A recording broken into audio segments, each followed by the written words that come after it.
Okay, welcome back. Time for a testimony. We haven't actually heard this testimony yet. I was wrapping up my afternoon tea when it happened. An obnoxious train was pulling into the station, rattling against the tracks like always. Then I heard it. A noise like a creaking sound, then a loud crack. I hurried to look out the window. Leaned out of it and everything. I heard footsteps, and there was a silhouette. Someone was running off. Someone was running away from that beam. Somebody messed with it. Objection! Witness, what is the meaning of this? This isn't anything close to what you told the police. So what about it, big boy? Why did you tell us about this earlier? We would have investigated this. Yeah, right, you would have investigated it. Well, I reckon had I told you what I saw, you wouldn't even have let me testify. I know how you lawyers are, corrupt down to the bone, let me tell you. Interesting juxtaposition where he's in there with two, honestly, unquestionably good people. It's a really refreshing change. It's a really refreshing change, considering the only other defense attorney we've seen is Godot, who is corrupt beyond corrupt, and the first prosecutor we go up against is a really Sebastian post-development and growth into a really good dude. If it harms your case, you'll do everything to ensure it's suppressed. I assure you, I wouldn't. I'm not. I'd never interface with the words of a witness. Interface?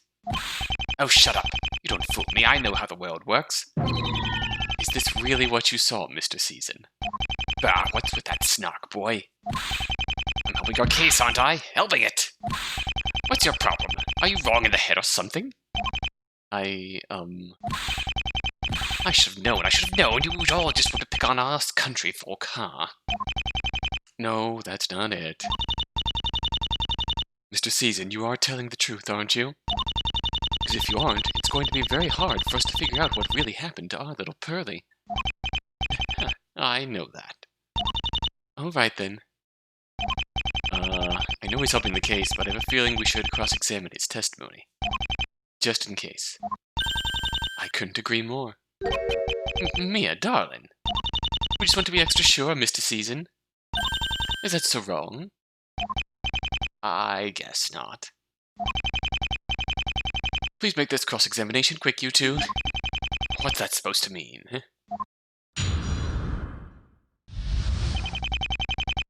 Truth about the crash.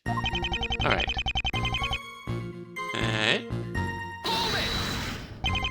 Your afternoon tea? Yes, I make tea with herbs straight from the garden. Every afternoon I start up a pot and boil it. The problem is the train came in real late, isn't it? Comes in like 7 p.m. And then I place it by the window to cool down, and by the sun starts setting, I'm all ready. Just me slowly making my way through a couple cups of tea as the sun sets. Oh my, that sounds very nice. Well, of course it is. You always need to put aside some time to enjoy the little things. Something a lot of you all seem to have forgotten. You shouldn't make such sweeping assumptions, Mr. Season. I do enjoy a good cup of— Oh, shut up, I don't want to hear it from you. But you don't know a thing about tea. Oh, really? Let's not start a tea-related debate, please. Agreed. Alright. How loud is the train? How loud? How loud? Oh boy. Please keep it concise for the court, Mr. Season. Right. I just noticed how the candle on top of his staff lights up when he gets angry. Those trains are the loudest things in the whole village, let me tell you. If they have this audacity, let them run at night! There's only one time one of those midnight trains was excusable. One! So that being said, you were still able to hear the beam falling just fine. Ah. You stupid boy, of course I could hear it just fine. I hear that train every single day, multiple times. Of course I would notice if it sounded a little different. Are you sure we have to double-check this guy's testimony? I'm so sorry.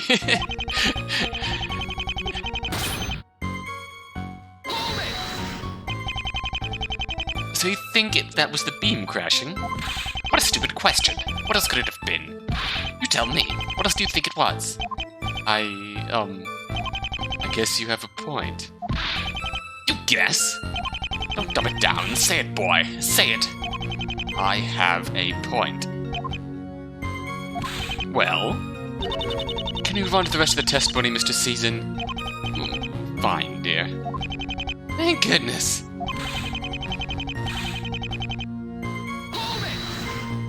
How far away were you from the window at the time? Well, I had finished my tea and was putting the pot and the teacup away in the kitchen. The window was just a few paces away in the room right next to the kitchen. And don't you dare call into doubt how fast I could get there just because I'm an old man. I wasn't going... I know that I'm not close to kicking the bucket just yet. I've tried to maintain proper health all my life. I'm perfectly capable of running over a benign window. Okay. You made your point perfectly clear.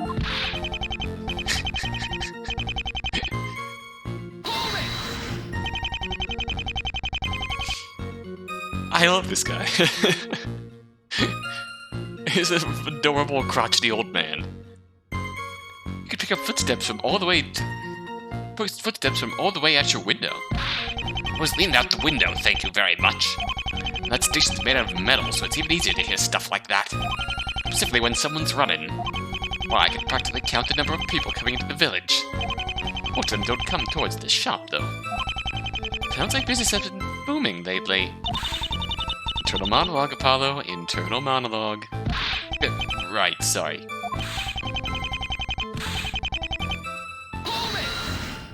And do you have any idea what the person in question looked like? Well, it was getting late, so it was kind of hard to make him out.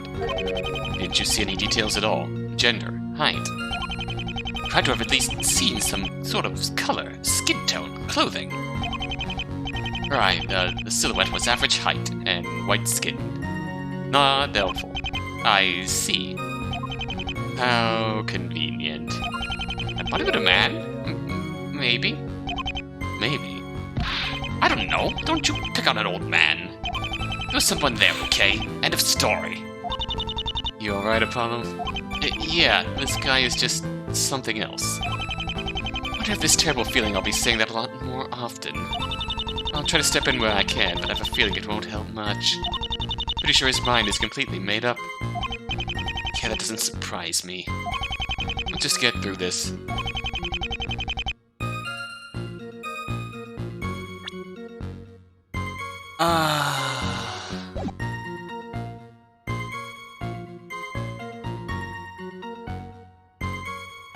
I mean, we could try this as a thought.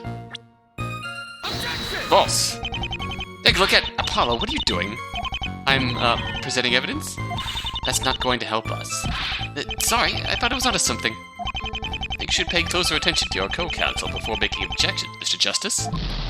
Whoops! I feel like my stomach just dropped 10 feet. Alright.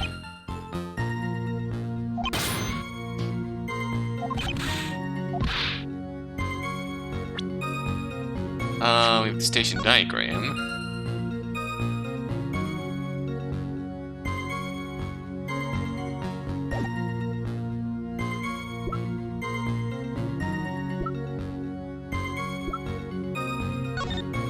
Oh, that's not helpful.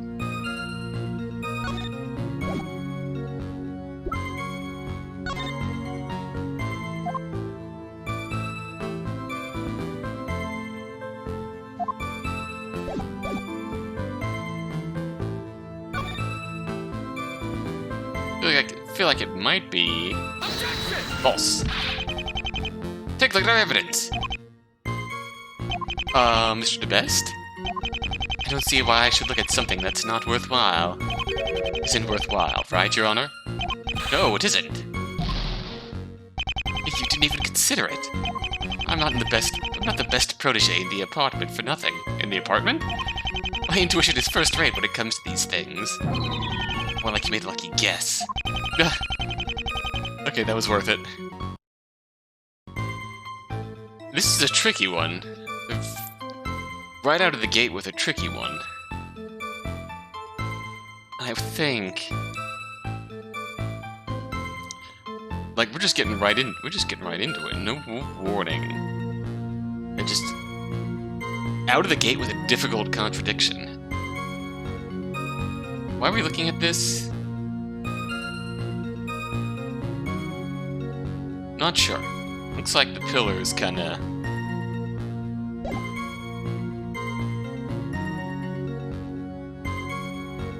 I think we should do this? Whoa, wow, hello. Same thought? I noticed it first, so if I may. Says who? Besides, it's my cross-examination, Mr. DeBest. But his testimony helps the defense, not the prosecution.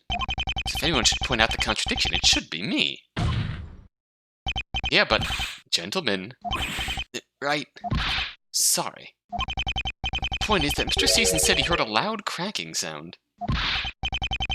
Yeah, so what? What's wrong with that? Of course the beam would make a noise as it fell.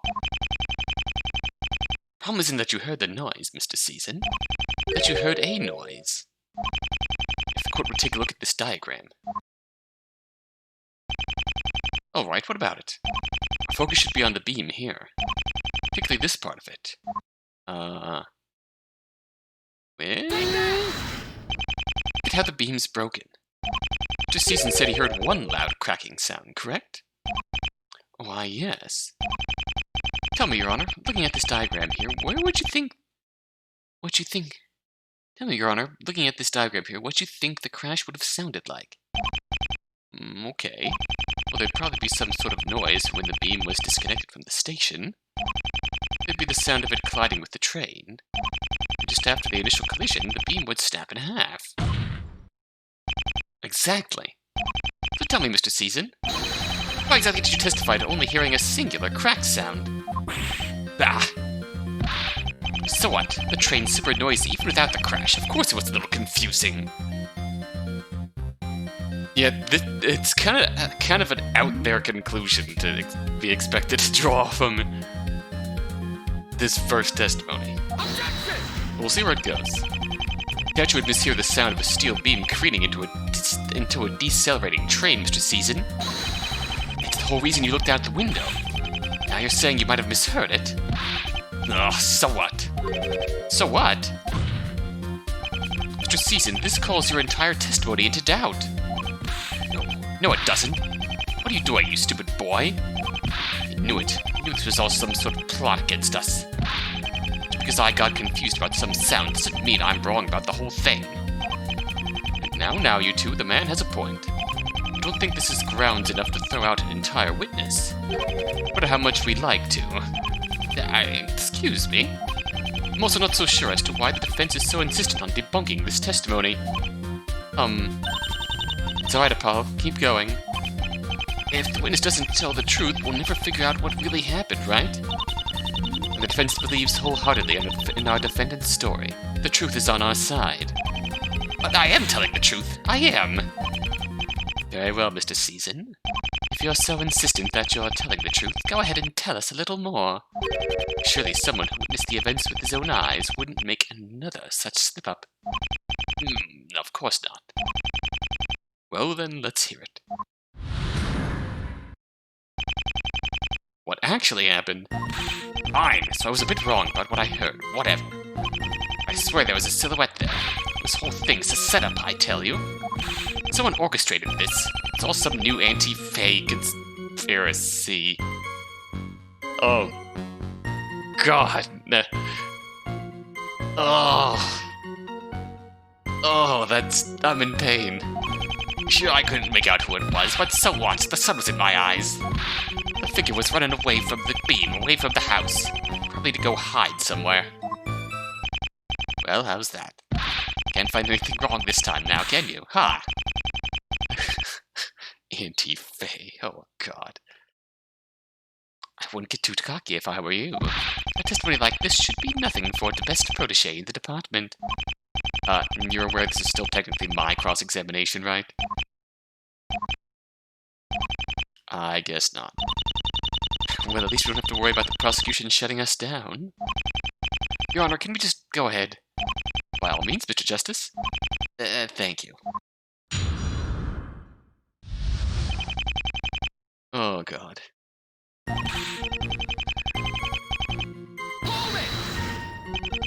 A bit wrong. Can we not focus on this? We've moved to a new testimony. New testimony! I feel it's a perfectly reasonable request. I think you could do with less yelling, personally. Only if you stop with your objection and hold it, nonsense. Right, I guess you could keep yelling.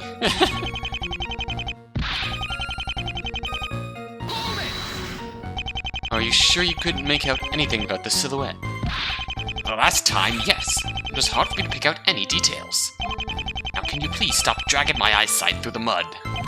I'm old and have trouble seeing, yada yada. Can we drop this now? Dragging his eyesight through the mud. What are you on about? Sorry, I was just caught up in the imagery. It is rather amusing imagery. It seems more creepy to me. Can we please get back on task? Oh, right. Sorry. It wasn't my fault. Jeez, the nerve of these city folks, right, Mia dear? At the very least, they could try to take this trial more seriously. You too, Mr. Season? Oh, right, sorry.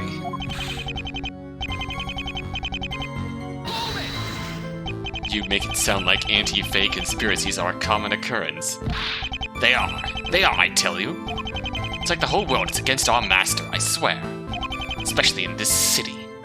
I tell you, every time she comes out here, she finds some sort of new trouble. Half the time she comes back from the city, I swear she's in a bad mood. See it in her eyes, I tell you. I don't know why she ever leaves the village. I hope none of you wear her out this time, either. Your concern is touching, Mr. Season, but it would really help us out if you could have moved this testimony along, please. Oh, of course, right away.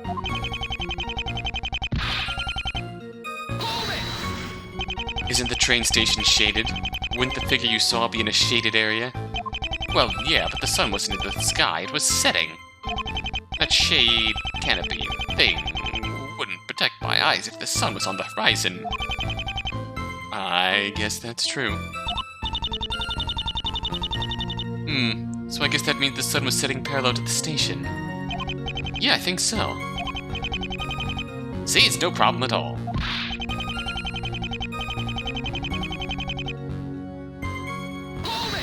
Does this represent the station guide? The station map? So just to get this straight, did the person run away to your left or to your right? I think it was, to the left? Yep, to the left. That's exactly what I saw. You are aware that's away from the station's exit, right? Yeah, so what? If I were a criminal, I wouldn't just take the nearest exit, I'd try to sneak out of there.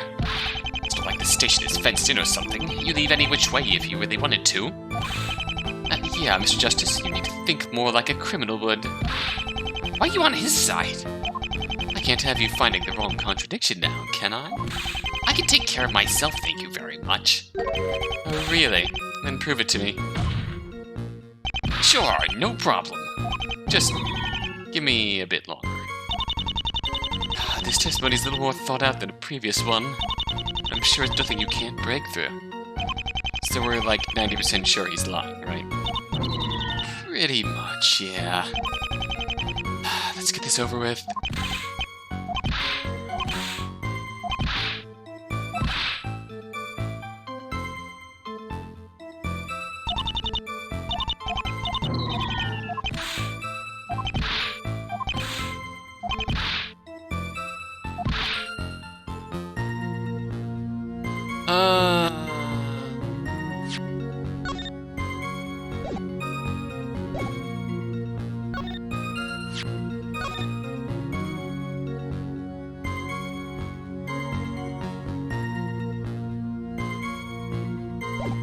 Maybe we could try it. Objection! False.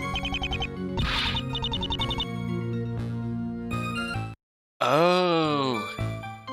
If we check this map, it actually gives us the cardinal directions. And the sun does not set to the north. Objection! Mr. Season, I have an easy question for you. What direction did the sun set? What kind of question is that supposed to be? It rises in the east and sets in the west. Even a child knows that much. And you happen to recognize this? Of course I do. That's the diagram I gave you. What do you take me for, a grade schooler? Get to the point. Gladly. Take a look at the train track in this diagram. What about it, Mr. Justice? Ah! The compass in the diagram makes it very clear that the train runs east to west. Which means the only way the sun could have gotten in Mr. Season's eyes is if it's somehow set in the north. Ah! Mr. Season, there's no way what you said was possible. I understand how you could be mistaken about the sound of a crash. But this? Admit it, these aren't just simple slip-ups, are they? There's no other way to explain it. You're lying to the court, aren't you? No, of course not. Then how do you explain the position of the sun? It's because You idiot! Why did you have to point that out? I'm trying to help here. Who is Pearl even to you, huh? All the stuck-up lawyers Ma had to go and get. Mr. Season! Mr. Season! Answer me this, will you? Where were you actually when the crash occurred? What do you mean, dear? I was in my house. And what were you doing? What does it matter? Leave me alone! Leave me alone! Order. Order. Witness will refrain from any more outbursts. Don't tell me what, or else you'll be held in contempt of court. You heard, His Honor? Mia, darling, please. You can't let them do anything to Pearl. Those two need each other. Did you think I didn't know that? If you really want to help, why don't you just tell us what you actually witnessed? Mr. Season, what's wrong with you? Eh?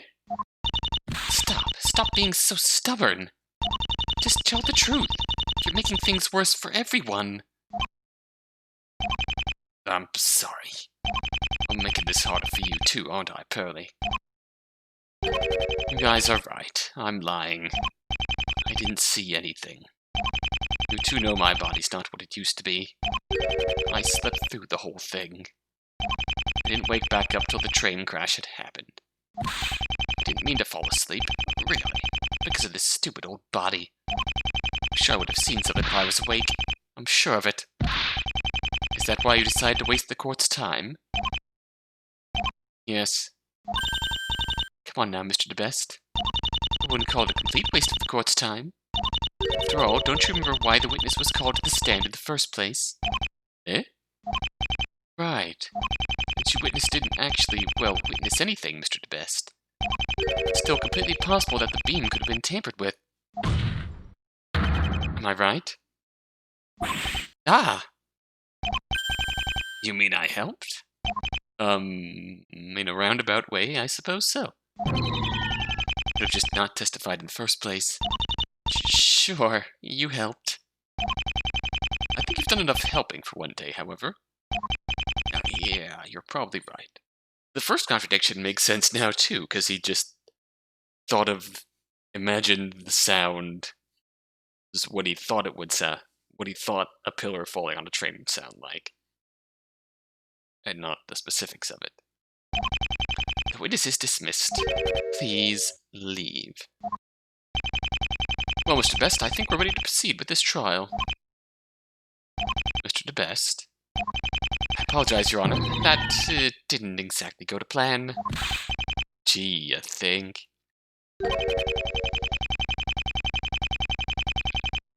Prosecution acknowledges that the fact that there is indeed a possibility that the crash had been intentional. However, at the present it's only a possibility. Defense has presented no evidence to suggest otherwise.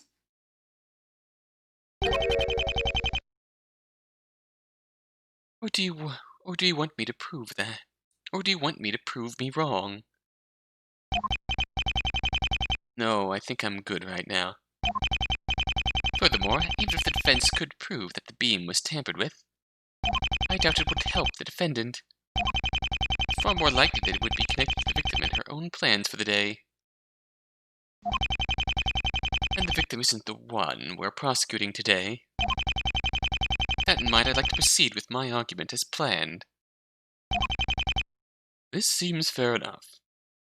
There's nothing else we can do right now, right? No, I don't think so. For now, let's just see what the prosecution has in store for us. Prosecution would like to call its next witness to the stand. Oh God. Why, hello there, ladies and gentlemen. Oh, are you hearing this guy? I've heard that voice before. It sounds familiar. It sounds familiar. Your name and occupation, if you would. Why, of course. Princeton Rails. I'm a conductor on our local railway. A pleasure to see and serve you all here today. Who's the conductor? The voice on the intercom. I recognize it anywhere. I ride the train all the time. Ah, yes, I recognize your voice too. I remember each and every one of my passengers. Celia, right? It's Selena.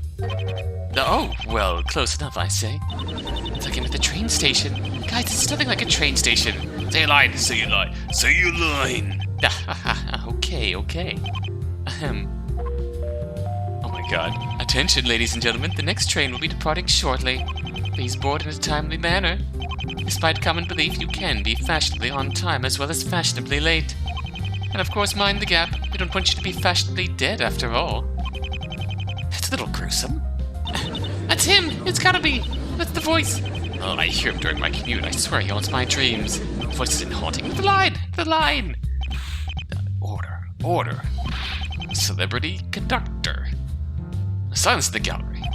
We've already been derailed enough today. You don't need to contribute too. Oh, boo! I wanted to make him say something in his voice. Now, settle down. I'm sure there'll be time later. Mr. Ailes, you were the one who discovered the defendant, weren't you? Why, yes, of course. Not exactly something anyone wants to happen upon. Better me than anyone else, I say. It was my train, after all. Doesn't the railway own the train? Details. Oh, wait. You're the conductor on that one train line, aren't you? The one my grandson likes riding so much.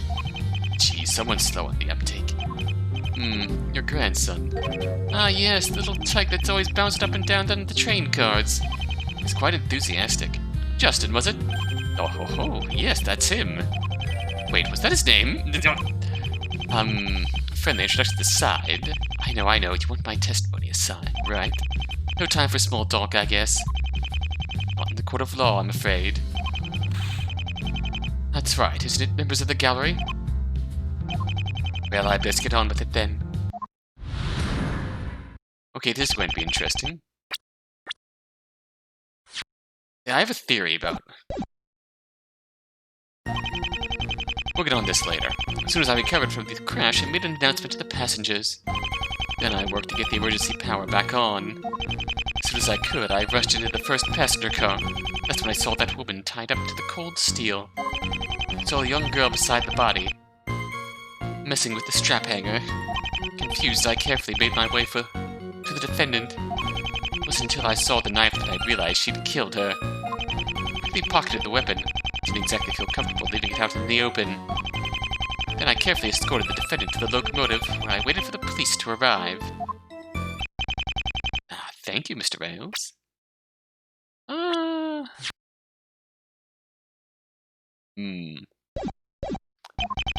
This one is a bit easier. Someone looks a little more relieved than he should be. I do not. Now, gentlemen, my words are nothing to squabble over. We're not squabbling. Do you think a prosecutor like me would squabble, really? Neither would I. Can you please fight with the prosecution over something more relevant? We're not fighting the case, please. Ugh, sorry. The case. So, you weren't sure what had happened until you saw the knife, correct? Yes, indeed. Obviously nobody had been stabbed, but it was enough to make me realize there was malicious intent involved. Oh. Okay. Well, my contradiction, flying away. In that case, it may benefit the court to know when exactly you noticed the knife, right? Ah, very well then. Here. This is where the knife was at the time. I was probably about, here when I noticed it on the ground. Alright, thank you. Alright. Mr. Rails, may I ask one more thing? You? Of course. Go right ahead. There was a period of time when you were waiting for the police with Pearlie in the front locomotive, correct? Yes, indeed. And the power was still on then. Ah, so someone could have gotten into the crime scene. There you go. I'm just working off what you told me. Nothing worth getting my head over, right? The car would have been left unwatched while you were waiting for the police, am I right? Come on now. Did you really think I wouldn't think of that? Oh, you haven't even heard my explanation. After I'd apprehended the defendant and called the police, I made another announcement to the passengers over the intercom. I explained the situation. Then I told them I was going to turn the emergency power back off in order to preserve the crime scene. I kept the police on the line while I was watching the girl. I only turned the power back on when they arrived. And for that, I thank you. Oh, it was nothing. Serving others is just second nature to me. Helped if you were a little less selfless. See, the feds would prefer me to be morally depraved. For shame, Mr. Justice. That's not what I meant. You really should have seen something like that coming by now. Can we just get back to the testimony now? Why, go right ahead. Okay, I no longer have a plan of attack. That is out the window now. So the intercom system still works without the power on? Why, yes. The designers made it a priority for situations just like that one. That way I could eschew panic and ensure the passengers knew what was going on even in an emergency. And of course I do it in a proper conductorly voice. Yes, do the voice. No, please don't. Oh god, too late. Attention passengers, no need to worry. There has been an incident. I'm working to get the emergency power back on. As soon as it's back on, I'll address the situation. Stay in your seats until then. Ow, ow, not so loud. Oh, look who's talking, Mr. Holden. For the sake of our ears, let's move on. You guys have an emergency power system? For the doors, mainly. We wouldn't want anyone to be stuck now, would we? It's a fairly common emergency procedure for me. They wouldn't let me command the train if I didn't know how to get it started. So you're able to turn it on fairly quickly? Yes, I'd say so. It only took me a few minutes. Autopsy says the victim died at 7:02. And the victim had to be tied up after she died, too. So time is of the utmost importance here, Mr. Rails. I'd say it took about 5 or 6 minutes. Right. So if anything else happened, it would have had to be done quickly.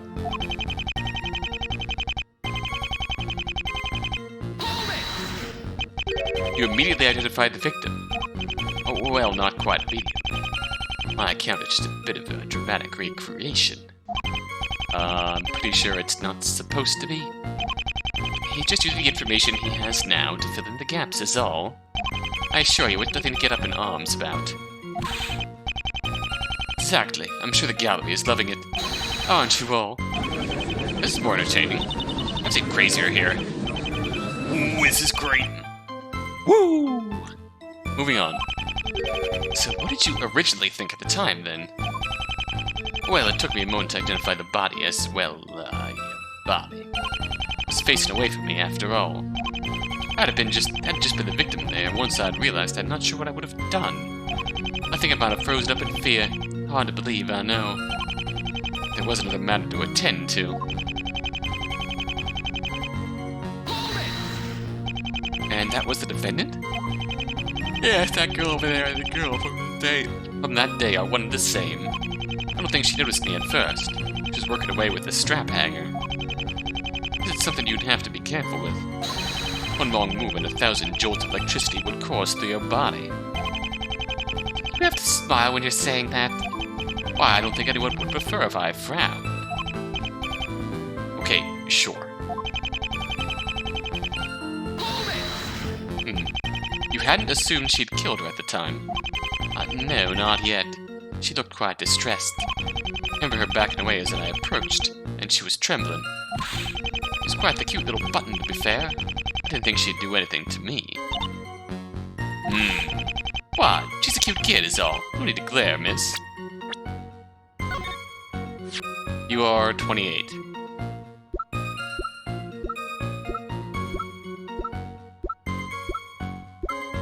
Pearl is 16. Get out. I promise I didn't do anything to harm her. Now that you've brought it up, I'm concerned about it. God, sorry, Your Honorance. Rest assured, I'd have remained a gentleman throughout.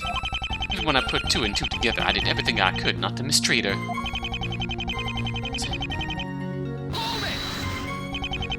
It was the knife specifically. I can think of at least 3 other things that should have given it away. Well, the scene I stumbled onto wasn't exactly normal. You don't exactly see a corpse that's set up like that every day. I was baffled to begin with. I don't see how I was supposed to put together what was going on right away. I think that's reasonable enough, Mr. Justice. Most of us don't make a habit of stumbling upon dead bodies. You can't expect someone to behave normally at this moment. I guess you're right.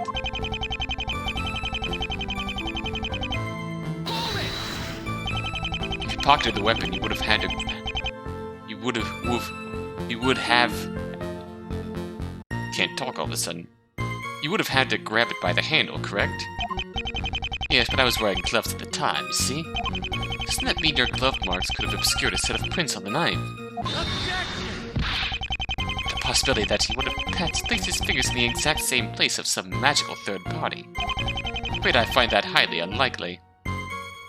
My apologies. I don't need an apology, thank you very much. About my Apollo, we're moving on. Next statement. I mean... Wearing gloves wouldn't...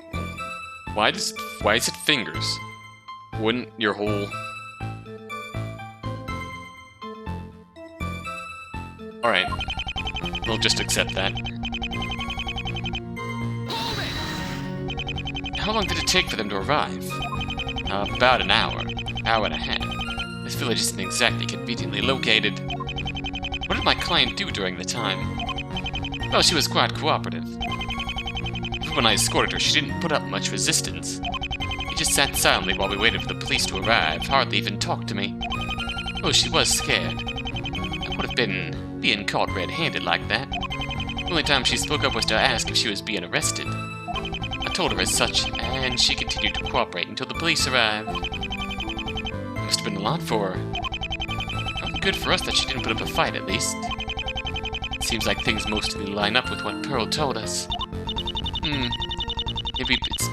Maybe it's better to focus less on the events themselves. Focus less on the events? Maybe we should turn our attention to the information we only get from his perspective.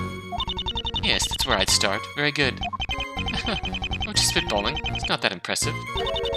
I was right. It is really easy to tell when you're embarrassed. You two haven't been gossiping, have you? Oh, only a little. There's only so much that can be done when you're dead. Just make me feel any better. Poor Apollo getting flustered at getting the only praise for his legal work that he's ever gotten in his career.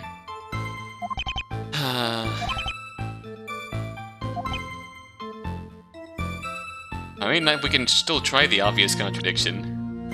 See if that helps. It does not help. No die. No dice.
Blonde woman, young girl behind the body, maybe the defendant, saw the knife, pocketed the weapon.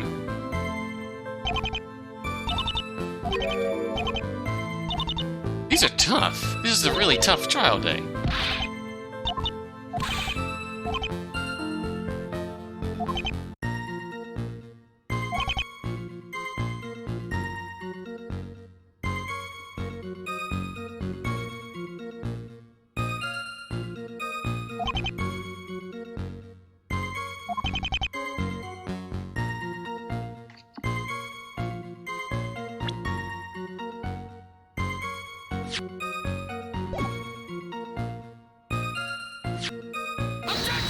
False.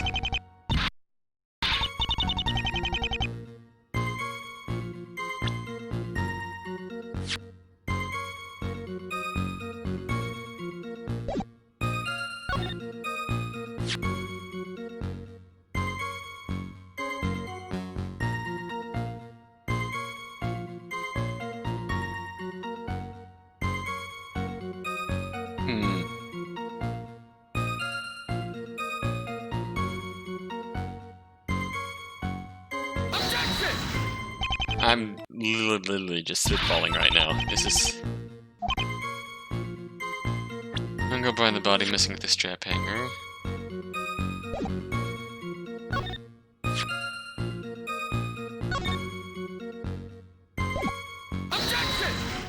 Nope.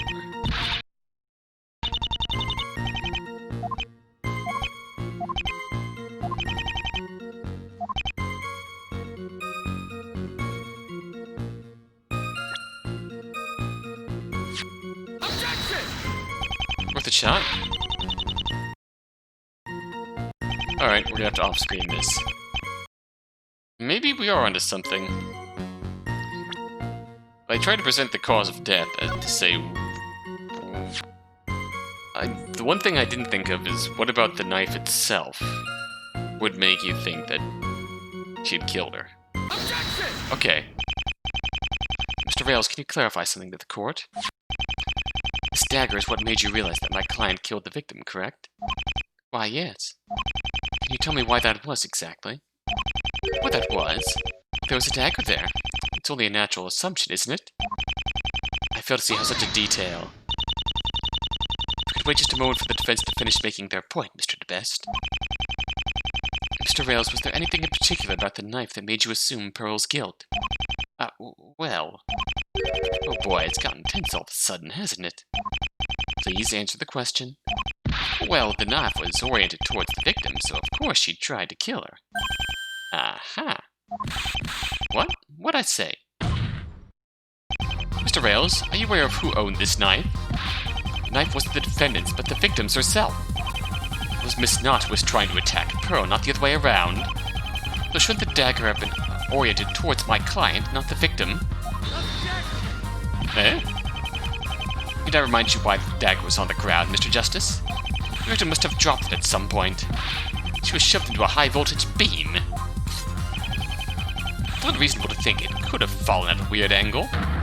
The orientation of the dagger on the ground means nothing. Yeah, that's correct. So you see, just like I told you, it was oriented towards the victim. Am I completely off base about this? No, don't give up so easily. I think you're onto something. The story Pearlie told us is the truth.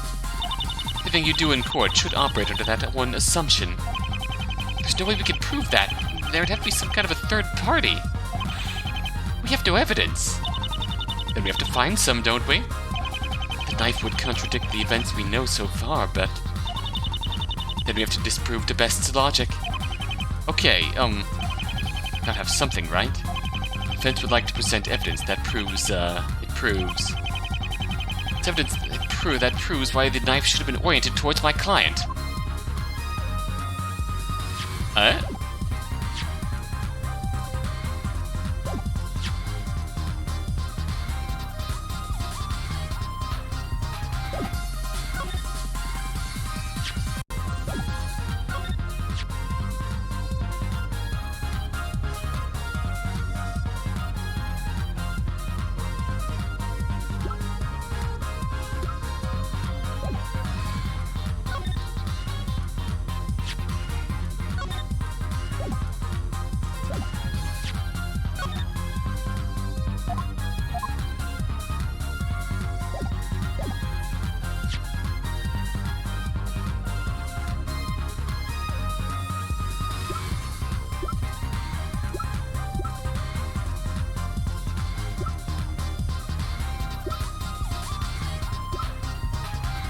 This is all over the place. I have no fucking clue.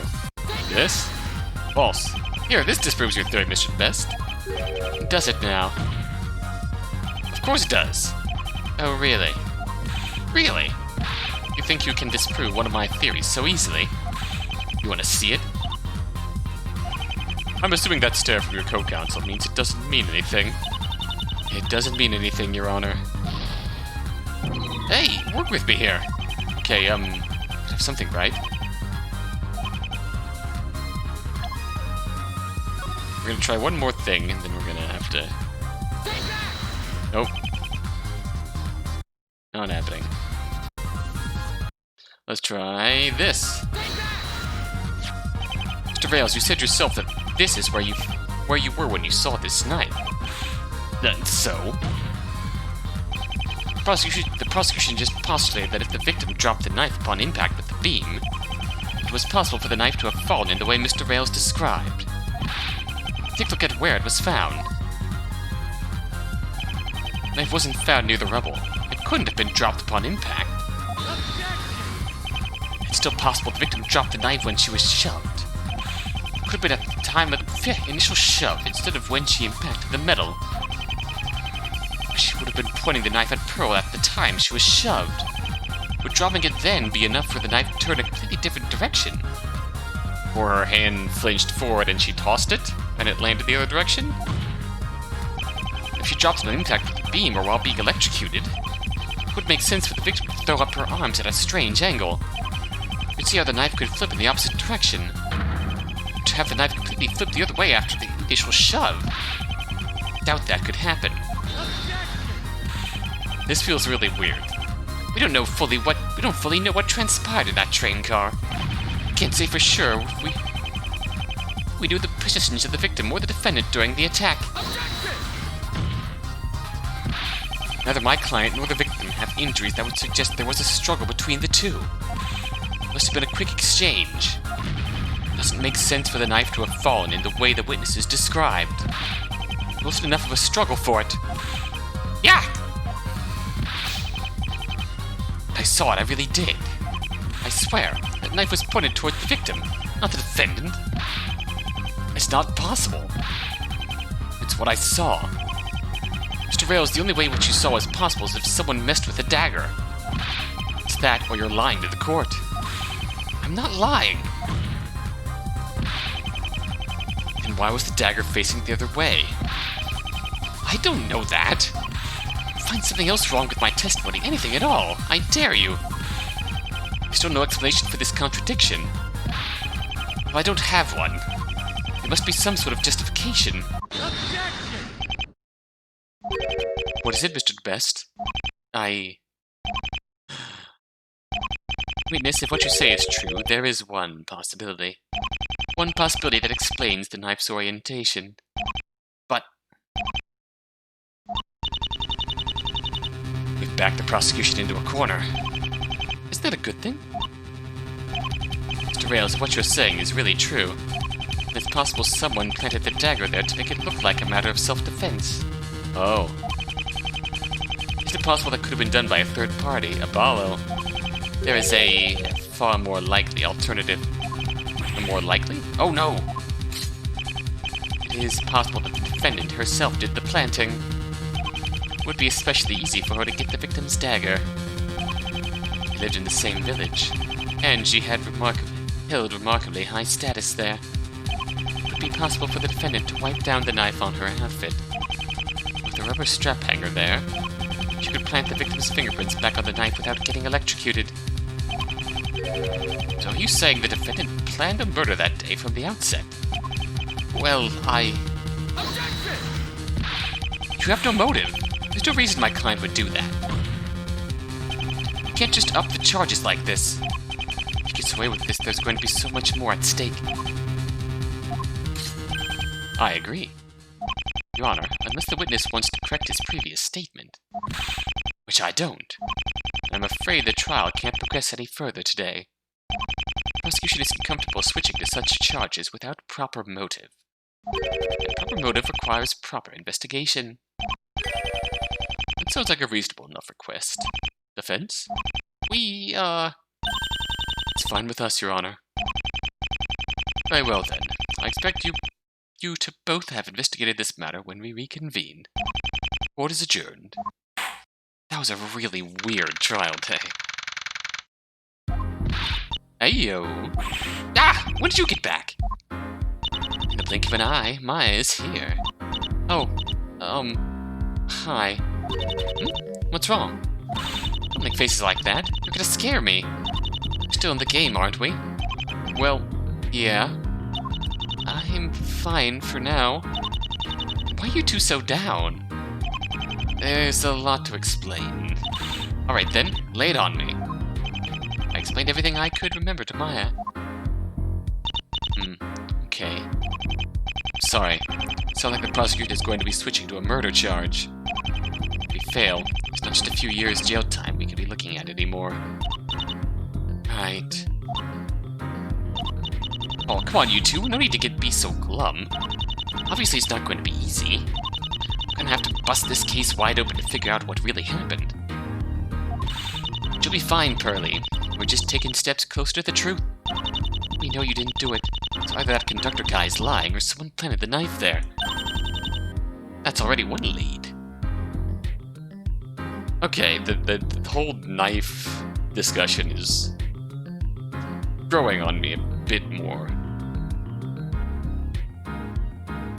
Through that whole corner sequence, it had me a bit baffled as to why we were focusing on that, on something so seemingly arbitrary. But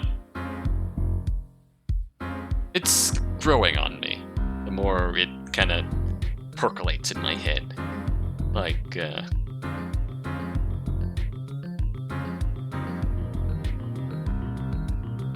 yeah, if logically going for a simplified logic here, if she had hit the shoved back into the beam holding the knife, flinched, dropped the knife, it should have been pointed towards Pearl.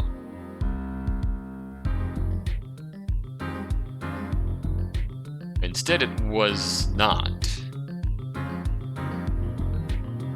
So while it does seem like an arbitrary detail to focus on, there is meaning to it. There's already one lead. Now we know for sure that the beam could have been tampered with. Lead number 2. We weren't going to accept any kind of guilty verdict anyway, right? This is just a step forward. The stakes were already high either way. I mean, they got higher. She's trying to encourage us. Yeah, don't be such a downer. Debbie Downer, Pablo. Sorry? Point stands, we're closer to the truth and we're gonna find it. Right, Pablo? Right, yeah. Don't be a Polly Downer. More enthusiasm. We're gonna be right. We're gonna find the truth. More. We've got this. The truth can't hide from us. Haha, you dork. Hey, you encouraged me. Oh, she's smiling. Oh, Pearl. Didn't see anything.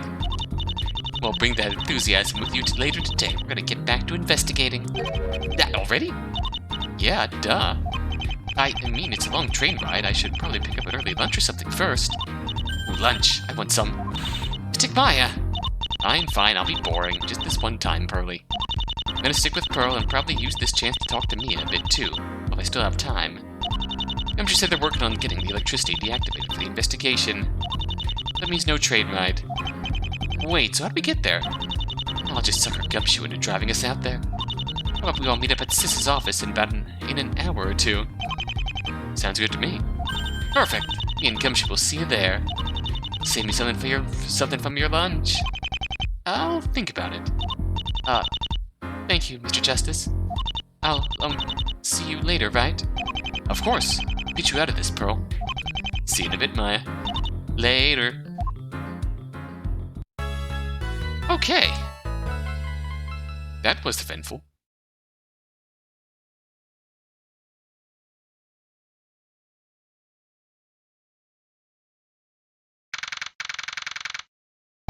That job took more out of me than I thought it would. It's nice to have a little break. Wouldn't mind relaxing for a bit longer. You know, knowing my luck, now that I've said it. 3, 2, 1. Hey, Paulo, guess who's back? Called it. called what? Hey there, pal. I was told you two needed a ride out to the village, so here I am. You all ready for the investigation if you are, Paolo? Oh, well, don't get too excited, pal. Please have full authority to check out the crime scene before you do. We've got the power off now. Fine. We'll stay away from the train until you're done. There's still stuff we want to investigate, right, Paolo? Yeah. I guess there's a few things we could look into while we wait. That's okay, right, Gumshoe? Detective Gumshoe? The place really hasn't changed a bit, has it? Yeah, I guess it hasn't. Anyway, we've got business to get down to, don't we? Yeah, you're right. It's gonna be a long drive. Normally I'd take Sebastian out to the crime scene, but he's trying to figure out a motive for Pearlie right now. He's gonna be going through old records for a while. Oh yeah, that doesn't sound like a fun job. I doubt it'll be easier for him to find the reason she'd killed the victim. He's not happy about it either. You should have seen him when we got out of the courtroom, pal. Tries to be all professional in court, but once we're outside that room... Eh? What is it, Mike? Ah! What do we have here? Hi there. Kid, I thought I made it pretty clear that I didn't want you involved in that case. Went behind my back and took it anyway, huh? Was I not clear enough for you? Hey! You stay out of this, ma'am. Paul, I know why you're doing something so stupid, kid. You've been fixing to leave here, haven't you? You didn't care about the risk involved. Because you're just about ready to run off like all the other upstarts I hired. I didn't intend for it to end up like this. Sure, I was thinking about quitting, but I wanted to at least give you one more chance. I thought you might care about this case. You take it together and maybe it would... Fix things? Is that what you want to say? You thought you should go sticking your nose where it shouldn't be. Because it'd somehow magically fix things. You really are as stupid as they come, aren't you? I just want to understand. Why hire me in the first place? All you've done is assign me busy work for months. I learned more about how to brew your favorite blends of coffee from you than I have the law. Why even take on an apprentice if you're not going to do anything? You want to know why? Is that it? Of course I do. All I need is one good defense attorney. Just one defense attorney who is actually worth passing this office on to so I can get this all over with. But you're not the one. None of the others were either. Just need one half-decent upstart. Is that too much to ask for? What do you even mean by a good defense attorney? You decided whether I was good enough before you even saw me in the courtroom, didn't you? You're never going to find anyone if you... I don't want to hear it. You overstepped your role. Made it very clear you should have stayed away from this Faye business, and what did you do? You're worthless to me. I should have fired you a long time ago. Get out. You wanted to quit anyway, didn't you? I'm getting tired of having a childish, smart-mouthed greenhorn around the office anyway. You can find another fledgling lawyer to take your place. There's nothing special about you. You don't deserve to work here. Who does, then? My apologies for intruding, sir. Your standards just seem a little high to me, that's all. But I suppose it's not my place to say, is it? Now then, Mr. Justice, you're not wanted here, are you? Let's get investigating then, why don't we? What's going on, pal? I'll go start the car. Come on, Apollo. Sir. Get moving. Right. Wow.